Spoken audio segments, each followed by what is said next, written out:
They thought they picked the perfect Yeah. target, a black woman Well, walking home alone. What yeah. they didn't know would That's stop them something cold and change the like, way they saw everything forever. what?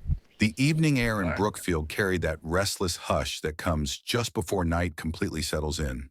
The sun had dipped beyond the horizon, leaving behind streaks of pink and purple that slowly gave way to gray. Street lamps flickered to life, casting their dim cones of light over cracked sidewalks and weathered fences. It was the kind of neighborhood where people hurried indoors after dark, where laughter was rare and silence stretched just a little too long. Elaine Parker adjusted the shawl around her shoulders, her steps calm, deliberate. The 54-year-old nurse had just finished a long shift at the community clinic, and despite her fatigue, she preferred to walk the last few blocks home. Walking had always been her way of unwinding, of gathering her thoughts, of reminding herself that no matter how dark the world seemed, she still belonged wherever her feet carried her. Her pace was steady, heels clicking lightly against the pavement, her mind half on the patients she'd cared for earlier that day, half on the warm cup of tea she'd fix herself when she reached home. But the rhythm of her thoughts was interrupted when she noticed them. Three figures loitering near a graffiti-stained bus stop just ahead, their voices low but sharp, laughter that carried an edge. It was the kind of laughter that didn't invite you in, the kind that warned you to keep walking. Before we go any further, if this is your first time watching one of our videos, we'd love for you to hit that subscribe button. Your support means the world to us, and it helps us bring you even more powerful stories. Stick with us till the very end. And if the story moves you, drop your thoughts in the comments and share it with a friend. Now let's begin. Elaine's gaze stayed forward, calm, her mother's voice echoing in her memory. Never let them smell fear. If you don't give it, they can't take it. Still, her fingers tightened just slightly on the strap of her bag. As she neared the bus stop, the laughter ceased. One of the boys stepped forward, blocking part of the sidewalk. He couldn't have been more than 17, but his smirk was already practiced. His chin tilted with the arrogance of someone who thought the world owed him respect. "Hey, lady, what you doing out here this late?" His voice was taunting. The other two chuckled behind him, one tall and wiry with a shaved head, the other shorter, stocky, with a cap pulled low over his eyes. Elaine didn't break stride. "I'm going home," she said evenly, her voice calm, steady. "Home," the tall one echoed with a sneer. "You mean through our street?" The stocky one spat on the ground. "Don't you know people like you don't belong here?" The words hit like venom. Elaine's steps slowed. She turned her head just enough to look at them, her eyes calm but unflinching. "I've lived here for 20 years, boys," she replied softly. "I belong right where I am." The leader's smirk faltered just slightly. He hadn't expected her to talk back. Most people stammered, apologized, or walked faster. Elaine did none of that. She stood her ground, her dignity unshaken. But arrogance has a way of pushing itself forward. "Don't act like you own this place," the tall one snapped, his voice rising. "People like you always walking around like you're better than us." Elaine tilted her head just slightly. "Better? No. Just older, wiser, and not afraid of little boys pretending to be men." The street fell silent for a beat. The words struck sharper than she intended, and she knew it. But she also knew backing down would cost her more than standing tall. The leader's smirk hardened into a scowl, his jaw tight. "You got a smart mouth, old lady," he growled, pulling something from behind his back. A length of chain, links twisted together, clinking menacingly under the streetlight.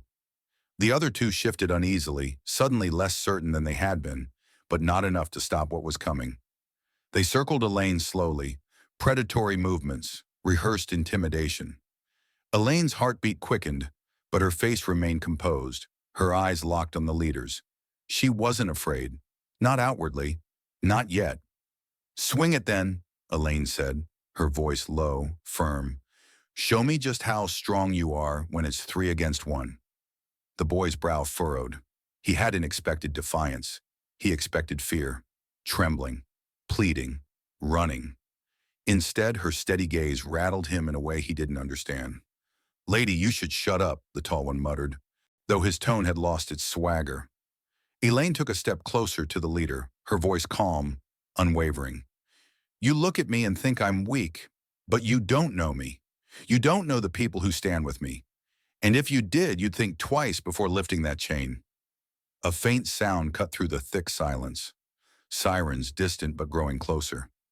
Red and blue lights flickering faintly at the far end of the street. Panic flashed across the stocky boy's face. "Who called them?" he hissed. Elaine's lips curved into the faintest smile. "Someone who knows right from wrong."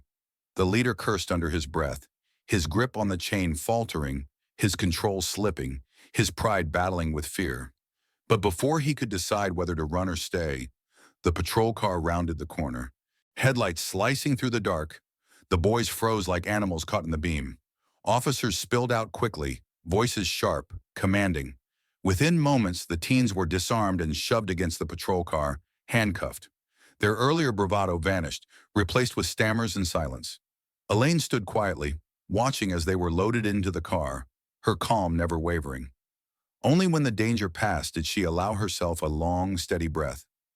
Later at the station, the boys sat slumped in a small room, restless, shifting in their chairs. The door opened, and a tall man walked in, his presence alone enough to silence them. Broad-shouldered, steady, calm. Eyes that held no anger, but an authority deeper than shouting ever could. It was Marcus Parker, Elaine's son. The boys stiffened. They knew the name. Everyone in Brookfield knew the name Marcus Parker, community leader, organizer, mentor, former soldier. The man who had pulled half the city's youth out of gangs and into jobs and schools. His voice was on local radio stations, his face in newspapers, his influence everywhere. And this was his mother, the woman they had just tried to intimidate. Marcus stood before them, arms crossed, his voice low but cutting. "You think you're tough? You think you're men because you cornered a woman on the street?" The leader shifted uncomfortably, muttering, "We didn't know she was your mom." Marcus's gaze sharpened. "That's the problem. You didn't know. You didn't care to know. You just saw a black woman walking alone and decided she was less than you. And you thought that gave you power." The room was silent, his words heavy, unrelenting. "My mother has spent her life caring for people in this community," Marcus continued. "She was the one at the clinic when your cousin broke his arm.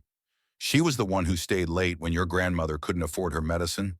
She's given more to this city than you will if you live to be 100. And what did you give her tonight? Hatred and fear." The leader's jaw clenched, but he had no answer. His eyes dropped to the floor, shame pressing heavier than any set of handcuffs. Marcus stepped closer, his voice lowering. "Strength isn't in a chain or in numbers on a corner. Strength is standing for something bigger than yourself. Something that makes life better, not worse." The boys sat silent, their arrogance shattered, replaced with the weight of a truth they couldn't run from. Later that night, Elaine sat in her living room, the glow of a lamp casting warm light over framed photographs of Marcus, his military portrait, his graduation, the community events he led. Children smiling with backpacks, families gathered at food drives, reminders of a life built on service, resilience, and dignity. She sipped her tea, the steam rising slowly, her mind replaying the night's events. She wasn't angry, she was tired. Tired of ignorance, tired of the same battles fought over and over, but not defeated, never defeated. A knock at her door pulled her from her thoughts. Her neighbor, Mrs. Whitman, a frail white woman in her 70s, stood nervously on the porch. "Elaine, are you all right? I heard about what happened." Elaine smiled softly. "I'm fine, Helen. Thank you." The older woman's eyes brimmed with shame. "It's awful. They don't know you. They don't know who you are, what you've done for all of us." Elaine's gaze was steady, her voice quiet. "That's the problem, Helen. People see what they want to see. But ignorance can't be answered with anger. It has to be answered with truth." Her neighbor nodded slowly. "You're stronger than most, Elaine." Elaine's smile deepened. "Strength isn't about fighting back, Helen. It's about refusing to be broken." The night air outside was cool again, the street quiet, but different somehow. The story of what happened already spreading.